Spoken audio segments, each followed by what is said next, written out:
if you don't use your brain, someone else is going to do that for you. You cannot build your self-concept if you don't know who you are. And your self-concept will literally crumble the second someone tells you otherwise because it was weak. Hi guys, I'm Lisa and welcome to my channel.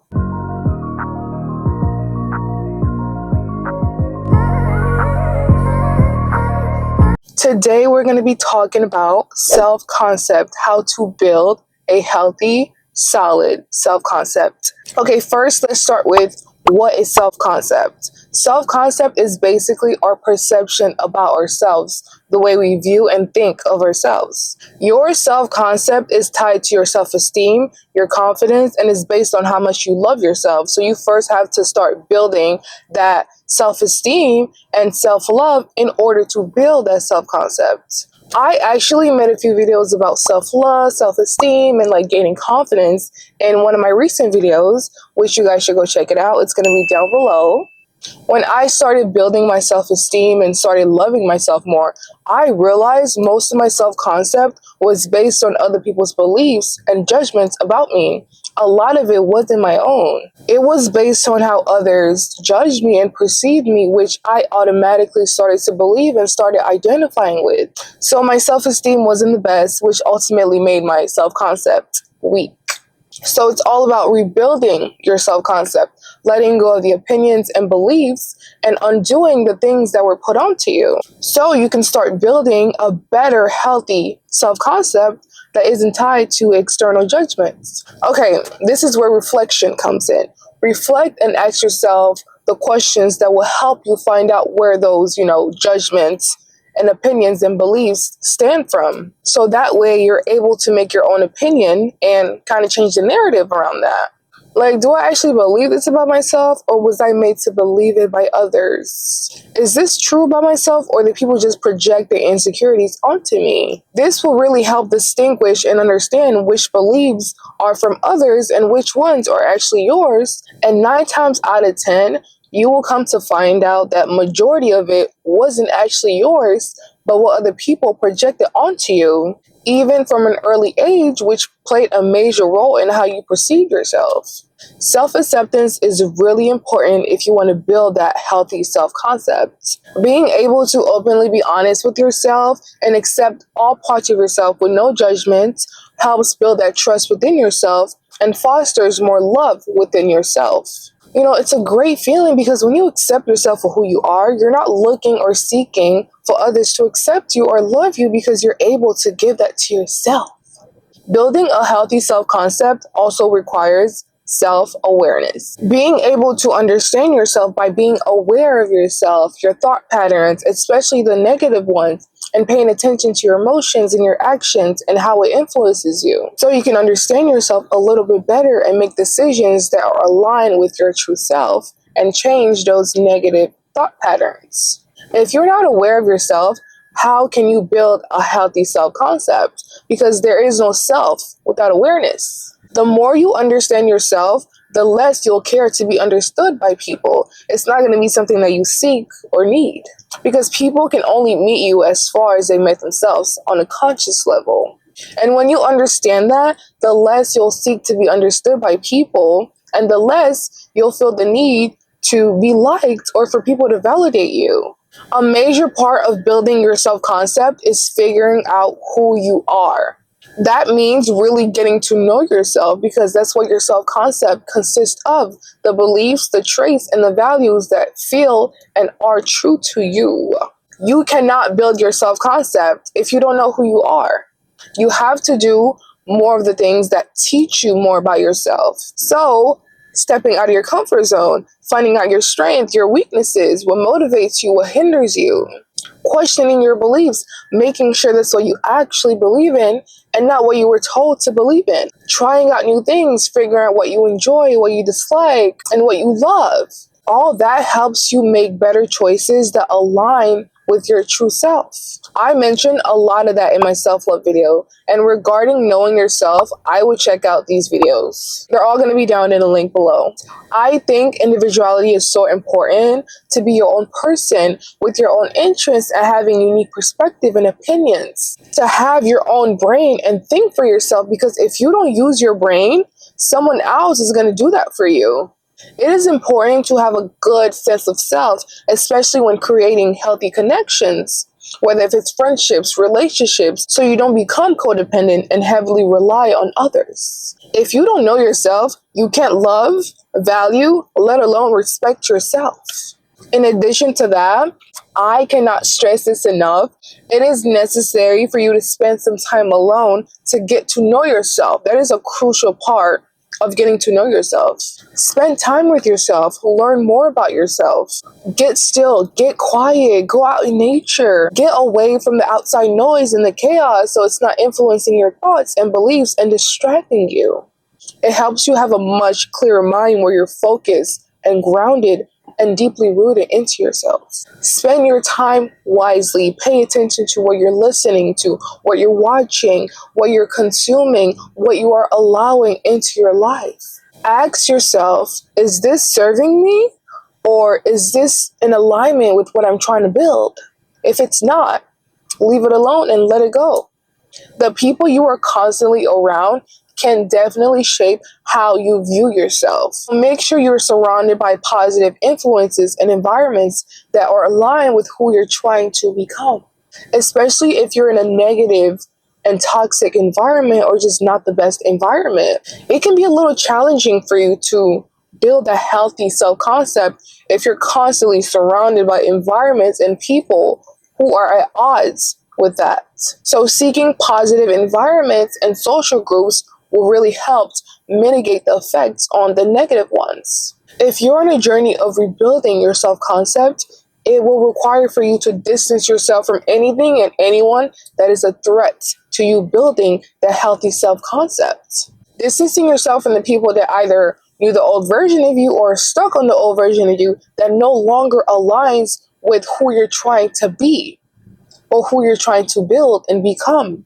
You cannot move forward or elevate if you're surrounded by the past, if you're surrounded by the people that are preventing your growth, because you will get pulled back into those old beliefs, old patterns, old habits, old mindsets. Therefore, it will hinder your progress. Whatever's keeping you from moving forward, distance yourself and cut ties with it. The only way to move forward is to actually move forward and not backwards. Stop seeking outside validation. Your self-concept built on external validation is dangerous and not sustainable. We're so focused on being liked and wondering how others perceive us. And truth is, not everyone is going to perceive us the correct way. Everyone is going to have different versions of you. Everyone is going to perceive you differently. Relying on external validation to help you build and fuel your self-concept is not sustainable and it is fragile because your sense of self heavily relies on external validation. People's opinions vary, people's opinions change, and your self-concept will literally crumble the second someone tells you otherwise because it was weak. It was weak. In contrast, a self-concept built on internal validation is much more solid, much more sustainable, and much more reliable. It is much more trustworthy, and if your opinion changed about yourself, it would change for the better. You have to be okay with being disliked. You just have to. Truth is, not everyone's going to like you, and if they do, you probably have abandoned yourself along the way, or you're probably a people pleaser. When you're authentic, you don't have an image to uphold, an image to obtain. You will delight some and disturb some. As long as you are true to yourself, then you are doing everything right. Someone else's opinion of you shouldn't matter and won't change anything. Being okay with being disliked shows mental strength. It also gives you freedom to live authentically and embrace your individuality without being tied to external judgments. You also have to be okay with being perceived, even if it's not the accurate perception of who you truly are. And like I said before, it won't be, which is way out of your control and it is not something that you have to agree with. If you're able to be okay with being perceived despite the opinions of others, it also shows mental strength and that you're not easily persuaded or influenced, and it won't change your opinion about yourself. Because your opinion about yourself is the only one that should matter. 100 people can have all these different opinions about you, and if you're able to be like, you're wrong, incorrect, that's not me, then you're good, you're solid. To be okay with being perceived is to actually put yourself out there, to be seen. Exposure is the way. When I started my journey on building my self-concept and confidence, I made the conscious choice to put myself out there, knowing that I will be judged. Now, am I still being judged? Yes. Am I still being perceived incorrectly? Yes. Do I care? No. Because I care more about my opinion. Regardless of what you do, you will be judged either way. And I'm fine with that. I've made peace with that. Because guess what? I don't care to seek validation from losers who are afraid to put themselves out there judging me. Like, come on. There is no version of yourself that you can present to the world that will protect you from criticism. That just doesn't exist. Believe it or not, half of this world cares about what other people think of them, even the ones judging you. So, like, why would I listen to you? BFFR. What I realized over time when I, started gaining confidence and loving myself more, I realized that a lot of people actually hate themselves. So why are you worried if someone else doesn't like you when they don't even like themselves? That's why they project the things that they hate about themselves or the things that you possess that they wish they had. Because you shed light into their insecurities. Okay? It's never you versus them. It's them against themselves. They're fighting their own demons, bro. That's where all the projection comes from.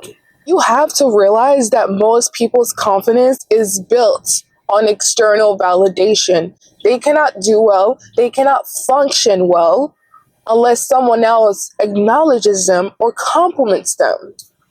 Self-compassion helps promote a healthy self-concept. How do you talk to yourself? How do you take care of yourself? Are you hard on yourself? Are you kind to yourself? These are really important topics that you should be asking yourself. It is important to give yourself some grace because after all, we're humans, okay? Speak to yourself with love, with compassion. Be kind to yourself. Because if you're not giving that to yourself, who else will? Don't be too hard on yourself, especially when you make mistakes or when you fail or there's a minor setback. Self-compassion helps build a positive self-mindset, and you're able to self-regulate in stressful situations or negative experiences, which shows strength and resilience. So that will help you build that strength and resilience within yourself. Mental health is really important in building the healthy self-concept. Your mental state influences a lot of the things that you do. Your thoughts, your feelings, your behaviors, your actions. If your mental state is unstable and out of place, you just won't be making the best decisions. Your self-confidence and self-esteem will be low. You'll feel unmotivated. You'll likely experience a lot of stress and anxiety and even depression. Some ways you can improve your mental health is, for starters, loving yourself. Again, I made a self-love video. You guys should go check it out because there's a lot of gems in there. Self-acceptance, like I said earlier. And I always say, if you don't like something about yourself, either accept it or change it. Complaining about it isn't going to solve anything. Also, change. A lot of us are afraid of change because we're used to our comfort. If you don't like the way things are going right now, make a change. Move. You're not a fucking tree. Change things up a bit, and maybe you'll start to see your mental health improve. Emotions. I cannot stress this enough. Emotions heavily influences our moods and behaviors. In order to better your mental health, you have to start feeling your emotions. Embrace the discomfort with open arms, and when you do that, you're allowing it to dissolve so you can be free of it. The more you resist your emotions, the more it persists. But the more you welcome it, the weaker it gets. Use every negative emotion that appears as an opportunity to permanently free yourself from that negative emotion. Having a positive mental health will improve your attitude, improve your self esteem, your self worth, and promote emotional resilience, and help manage your emotions better, which will lead you to making better decisions about yourself that will benefit your well being. Okay, last but not least, detachment. For you to start building that healthy self concept, you have to detach from any past identity or just any identity at all. Let go of that old version of you that you once believed. Our brain loves identifying with things. It is hardwired to seek patterns, organizing information to create a sense of self, because it wants to make sense of the world. And if nothing makes sense, it's going to start making shit up. Like, that's just how our brain works. But we love our brain, okay? Not identifying with your mind, your thoughts, and emotions actually frees you from any suffering, any negative self-talk, negative thoughts, because you don't identify with it. Therefore, it doesn't affect you. You are not your mind. You are not your thoughts. You are only the observer of it all. So just observe, even disagree if you have to, but do not feed into it. Because when you do that, that becomes you. It takes a lot of practice, but once you make it a habit, it becomes easier. And I'm very much still learning this as well. So, okay guys, that is all for today's video. Thank you guys so much for watching. Don't forget to subscribe and like. And I didn't forget it this time, period. But I will see you guys next time. Bye.